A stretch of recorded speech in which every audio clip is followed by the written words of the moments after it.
और गांव में शीला नाम की औरत अपनी गाय गौरी के साथ रहती थी। गौरी बहुत ही सीधी सादी गाय थी और वो अपनी मालकिन की सारी बातें मानती थी। एक शाम शीला गाय को चराकर वापस घर ला रही थी। गाय रंभाते हुए मटक मटक कर धीरे धीरे चल रही थी। तभी शीला को गुस्सा आ गया। वो गाय को डंडा मारते हुए बोली, चल रही गैया, जल्दी घर चल। खाने में तो कोई कंजूसी नहीं करती, चलने में इतनी कंजूसी क्यों करती है? जल्दी चल, अभी कितने सारे काम निपट जाते मेरे। इतना पेट भर लिया, अब चलना दुश्वार हो गया है तेरा। अब घर पहुंचकर शीला गौरी को उसके खूंटे से बांधकर घर के काम करने चली जाती है। गौरी रंभाते हुए कराहती है और कहती है, अरे माँ, मर गई रे। ये शीला जितना मुझे चराती नहीं, उससे ज्यादा तो मेरा दूध निकालती है। ऊपर से रास्ते भर डंडा मार मार कर मेरी कमर ही तोड़ दी इसने। हे भगवान, मुझे इससे बचाओ, मुझे शीला से बचा लो भगवान, नहीं तो किसी दिन ये मेरी जान निकाल लेगी। हाय रे, बेजुबान जानवरों पर कैसे मनमानी करते हैं इंसान। इसी तरह से गौरी जब भी घास चरकर आती तो रंभाते हुए भगवान को याद करती।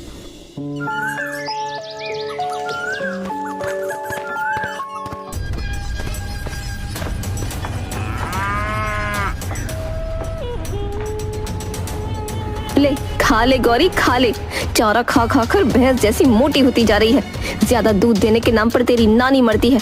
अरे जब तू ढेर सारा दूध नहीं देगी तब मैं ज्यादा पैसे कहाँ से कमाऊंगी, बोल। अब ज्यादा नाटक मत कर, फटाफट से सारा चारा खा ले, फिर मुझे तेरा दूध भी निकालना है। और मेरी बात ध्यान से सुन, देख बगल के घर में जो गाय है ना, वो पूरा 10 लीटर दूध देती है और तू बस 14 लीटर।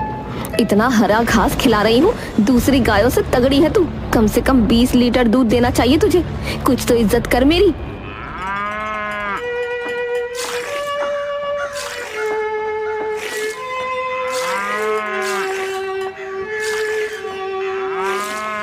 अगले दिन शीला फिर से शाम को जब वापस गौरी को घर ला रही होती है तो गौरी रास्ते में थक कर रुक जाती है। तब शीला फिर से उसे डंडों से मारती है। अब चलेगी भी या तेरी डोली लेकर आऊं, जल्दी चल। कब से चलाई जा रही है मेरी माँ, थोड़ी सांस भी लेने दिया कर, जान निकालेगी क्या अब।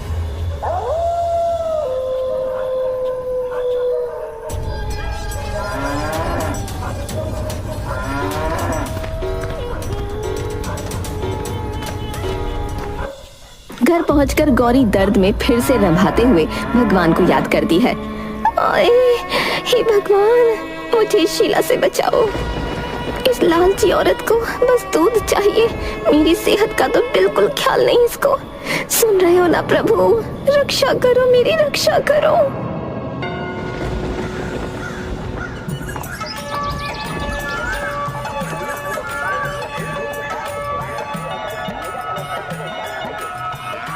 जिसमें गांव वाले अपनी गाय, भैंस और बैल को दिखाने और बेचने के लिए ले जाते थे।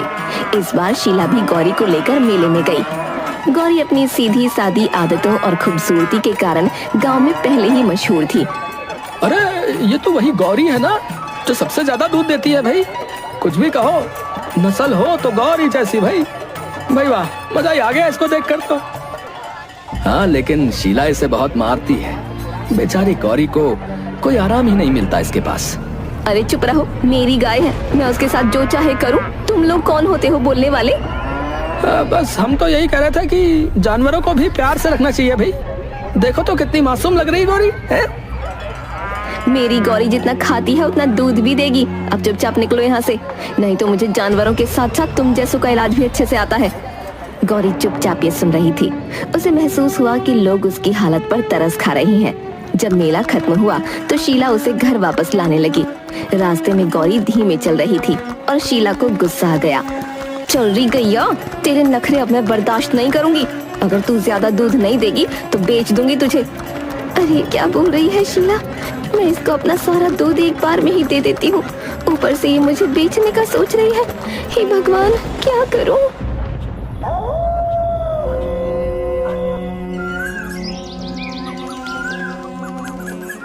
चारा देने के बजाय खेतों में घास चरने भेज दिया। गौरी को सुबह से भूखा रखते हुए उसने और भी काम करवाए। पहले खेत में हल चलाने का काम,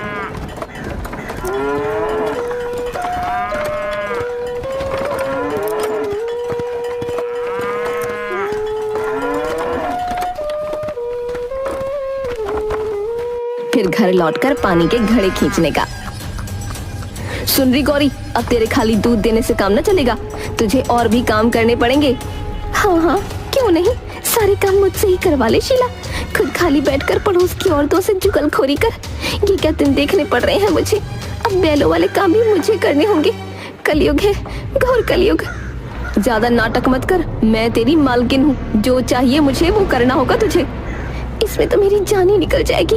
मालकिन ऐसा ना करो, रहम करो। गौरी थकान और दर्द से कराहने लगी, लेकिन शीला ने उसकी तकलीफ पर ध्यान न दिया। गांव वाले दूर से ये सब देख रहे थे। लोगों ने कहा कि शीला को अपनी गाय से इतना काम नहीं करवाना चाहिए।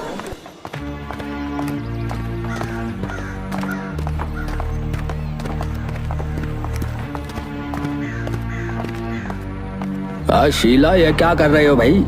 गाय तो दूध देने के लिए होती है, ना कि सारे काम करने के लिए। बैलों के काम है, अगर इतना ही लालच है तो एक बैल खरीद लो। ये मेरी गाय है, तुम लोग अपने काम से काम रखो। लेकिन भगवान भी जानवरों की सेवा करने को कहते हैं। अगर तू ऐसा करेगी तो तुझे सजा मिलेगी। भगवान ने मुझे गाय दी है तो वो मेरे काम आएगी। तुम लोग ज्यादा भाषणबाजी मत करो यहाँ। अगर इतना बुरा लग रहा है तो इसके हिस्से का काम तुम लोग कर दो ना। इतना कहते हुए वो लोग वहां से निकल गए।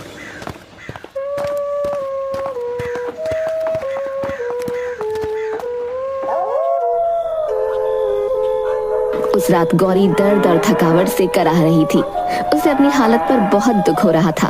उसने चुपचाप भगवान से प्रार्थना की, हे भगवान, अब और न सहन कर सकती मैं। इस औरत ने मेरी जिंदगी नरक बना दी है। मैं मेहनत करती हूँ फिर भी मुझे मार खानी पड़ती है। हे भगवान, मेरी मदद करो ना, मुझे इससे बचा लो ना। थोड़ी देर बाद गौरी रंभाते रंभाते चुप हो गई। उसकी आंखों से आंसू गिरने लगे। गौरी की प्रार्थना में सच्चाई थी। वो अब खुद को बेबस महसूस कर रही थी। अब स्वर्ग में कमल पर बैठे ब्रह्मदेव तक गौरी की आवाज जाती है तो ब्रह्मदेव सोचते हुए बोले, ये गाय प्रत्येक दिन मुझे बहुत ही भक्ति भाव से और निस्वार्थ होकर याद करती है। अब मुझे इसे दर्शन देने ही चाहिए। ऐसा सोचकर ब्रह्मदेव स्वर्गलोक से गौरी के पास प्रकट हुए और गौरी से बोले, मैं तुम्हारे भक्ति भाव से बहुत प्रसन्न हूँ गौरी। बताओ, तुम मुझे प्रतिदिन ऐसे ध्यान क्यों करती हो? तुम्हारे मन में जो भी कामना है मुझे उसे बताओ, मैं उसे अवश्य ही पूरा करूंगा। अरे ये कौन आ गया भगवान बनकर? ये भगवान तो नहीं हो सकते। ये जरूर उस शीला की ही कोई चाल है जो भगवान बनकर मुझे ठगना चाहती है। अरे क्या सोच रही हो गौरी? मांगो, क्या मांगना चाहती हो? मैं सोच रही हूँ प्रभु, मैं आप जैसी नहीं हूँ। मैं गाय हूँ, लेकिन मैं मूर्ख नहीं हूँ। मुझे समझ आता है भगवान में और उस शीला में फर्क। मैं उतनी मूर्ख नहीं हूँ जितना वो शीला समझती है मुझे। गौरी की बात सुनकर ब्रह्मदेव हंसने लगे। अब मैं तुम्हें कैसे विश्वास दिलाऊं कि मैं ही भगवान हूँ? अगर आप सच में भगवान हैं, तो बताइए, सभी जानवरों की रक्षा करने के लिए उनके पास नुकीले पंजे होते हैं। मेरे पंजे कहाँ हैं? तुम्हारे नुकीले पंजे मेरे पास है गौरी, ये देखो। अब ब्रह्मदेव अपने हाथ में नुकीले पंजे प्रकट करते हैं। कि देख गौरी आश्चर्यचकित हो जाती है और तब उसे यकीन होता है कि ये सचमुच भगवान ही है, शीला नहीं। मेरे पंजे आपके पास है प्रभु, मतलब आप सचमुच भगवान हो? हाँ गौरी। तो एक बात बताइए प्रभु। क्या गौरी? वो शीला तो मुझे मूर्ख समझती है, तो क्या आप भी मुझे मूर्ख समझते हो? अरे नहीं नहीं, तुम तो गौ माता हो गौरी। जानवरों में सर्वश्रेष्ठ हो तुम, इसलिए सारे इंसान तुमको गौ माता कहते हैं। गौरी ने भगवान के मुंह से ये सुना तो वो बहुत खुश हो गई। उसके बाद वो भगवान से बोली, प्रभु मुझे अब इस धरती पर नहीं रहना। यहाँ शीला मुझे डंडे से मारती है। कृपा करके मुझे भी अपने साथ स्वर्ग ले चले प्रभु। मैं तुम्हारी भक्ति से बहुत प्रसन्न हूँ गौ माता। चलो स्वर्ग चलते हैं। अब ब्रह्मदेव धरती से गायब होकर गौरी के साथ स्वर्ग में प्रकट हो जाते हैं। स्वर्ग पहुंचकर गौरी बहुत खुश हो जाती है और खुशी में वो भगवान से बोलती है, भगवान आप तो मुझे सच में स्वर्ग ले आए और मैं यहाँ खूब मजे से रहूंगी। हाँ गौ माता, अब तुम यहाँ मजे से रहो। इतना कहकर भगवान गायब हो गए। अब स्वर्ग में गौरी खूब मजे से रहने लगी।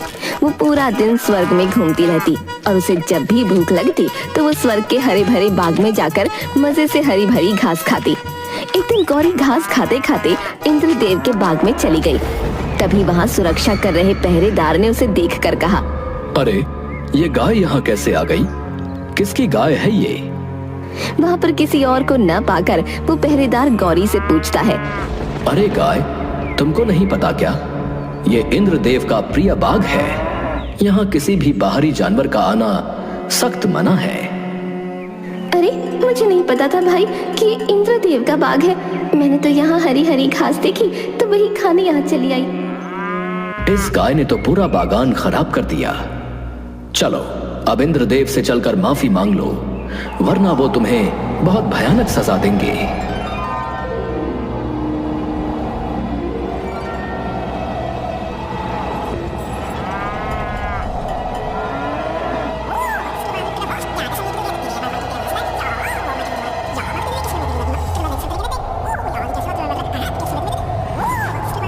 पहरेदार, तुमने इस गाय को बताया नहीं था क्या कि यह देवराज इंद्र का प्रिय बगीचा है?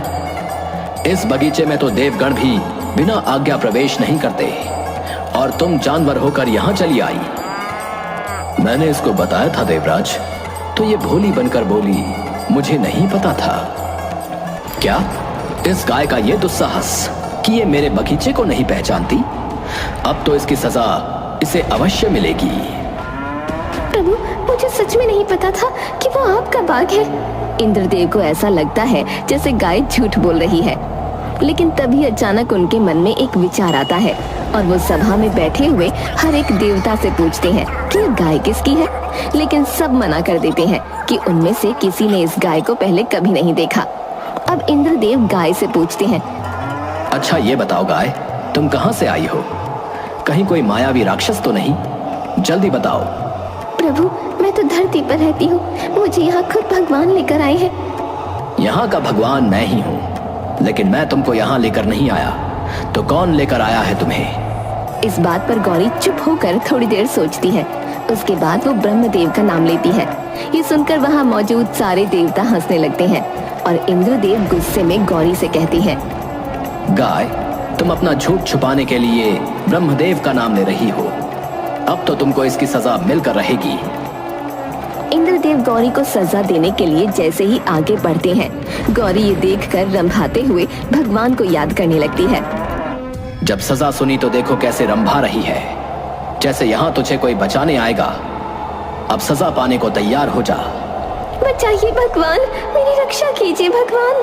अब गौरी की आवाज सुनकर ब्रह्मदेव इंद्रलोक में प्रकट हुए। उनको देखकर वहाँ उपस्थित सारे देवी देवता नतमस्तक हो गए। तब ब्रह्मदेव ने इंद्रदेव से कहा, देवराज इंद्र, ये मेरी गाय है और मैंने ही इसको यहाँ स्वर्ग लोक में रहने की आज्ञा दी है। क्षमा करिए ब्रह्मदेव, मुझे ज्ञात नहीं था कि ये गौमाता आपकी है। अब इंद्रदेव गौरी और ब्रह्मदेव से क्षमा मांगते हैं। उसके बाद ब्रह्मदेव गौरी को इंद्रदेव के बाग में घास चरने को मना कर देते हैं। गौरी ब्रह्मदेव की बात मानकर दूसरे बाग में चरने चली जाती है। आज तो मैं बाल बाल बच गई। अगर भगवान समय पर आकर मेरी रक्षा नहीं करते तो आज तो मैं न जाने किस संकट में फंस जाती। लेकिन देवराज भी मेरा तनिक विश्वास नहीं कर रहे थे। भला मैं क्यों झूठ बोलने लगी? और गौरी को स्वर्ग में अकेला महसूस होने लगा। वो पूरे दिन घास खाती और अकेले बैठी रहती। एक दिन ब्रह्मदेव गाय के हालचाल लेने उसके पास प्रकट हुए। अरे गौ माता, क्या हुआ? इतनी मायूस क्यों बैठी हो? यहाँ स्वर्ग में तुम्हें अच्छा नहीं लग रहा क्या? भगवान, मैं यहाँ अकेला महसूस कर रही हूँ। मुझे यहाँ बात करने वाला कोई नहीं मिलता। तो तुम क्या चाहती हो गौ माता? भगवान, मुझे मेरे दोस्तों की याद आ रही है। ठीक है, तो मैं तुम्हारे दोस्तों को भी यहाँ ले आता हूँ। क्या ऐसा सच में हो सकता है भगवान? हाँ गौ माता।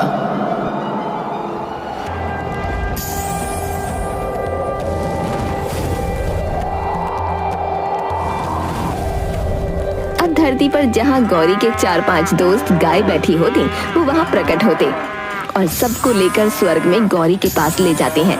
अपने दोस्तों को देखकर गौरी बहुत खुश होती है और भगवान का धन्यवाद करती है। उसके बाद ब्रह्मदेव गायब हो जाते हैं। अब गौरी मजे से पूरे दिन अपने दोस्तों के साथ स्वर्ग की हरी हरी घास खाती। देखा तुमने कितना मजा आ रहा है स्वर्ग में, और यहाँ तो कोई हमारा दूध भी नहीं निकालता। सही कहा तुमने गौरी, स्वर्ग तो सच में स्वर्ग है। बस हरी हरी घास खाओ, मजे से पूरा दिन घूमो। गौरी के दिन अब मजे से कट रहे थे। एक दिन घास खाने के बाद सारी गायें एक जगह बैठकर जोर जोर से रंभाते हुए गाना गाने लगी, जिससे स्वर्ग में ध्यान में बैठे हुए ब्रह्मदेव को ध्यान लगाने में मुश्किल होने लगी। वो तुरंत गौरी के पास प्रकट हुए। गौ माता, तुम सब मिलकर ये क्या कर रही हो? कृपया ये चीखना चिल्लाना बंद करो, इससे स्वर्ग की शांति में बाधा पहुंच रही है। अरे भगवान, हम सब तो बस गाना गा रहे थे, इसमें भला किसी को कैसी बाधा हो सकती है?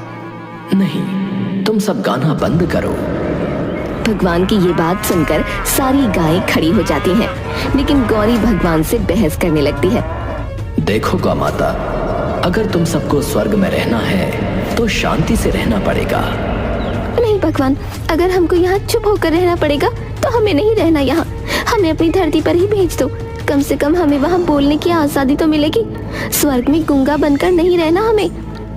ठीक है, तो मैं तुम सबको अभी धरती पर छोड़ आता हूँ।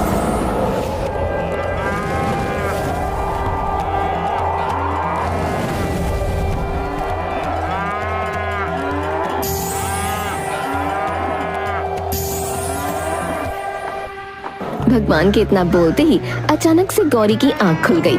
तब उसने देखा शीला उसे डंडे से मारकर नींद से उठा रही है। तब गौरी को पता चला कि वो सपना देख रही थी। अच्छा हुआ ये सपना था, बिना बोले मैं नहीं रह सकती। खैर, सपने में ही सही स्वर्ग के दर्शन तो हो ही गए, और दूध देना तो मेरा फर्ज है। अगर दूध नहीं निकलेगा तो मेरा पेट वैसे ही खराब हो जाएगा। और जितना मैं ड्रामा करती थी उतनी जोर से भी नहीं मारती मेरी शीला, और बेचारी पूरा दिन मेरी सेवा में भी तो लगी रहती है। ना बाबा ना, मैं तो किसी के बुलाने से भी ना जाऊं, यही अच्छी हूँ। हाँ। अब शीला गौरी को जंगल में चराने ले जाती है। वहाँ घास चढ़ते चढ़ते गौरी अपने दोस्तों के साथ जोर जोर से रंभाते हुए गाना गाती है और खूब खुश होती है कि उसको यहाँ गाते हुए कोई रोकने टोकने वाला भी नहीं है।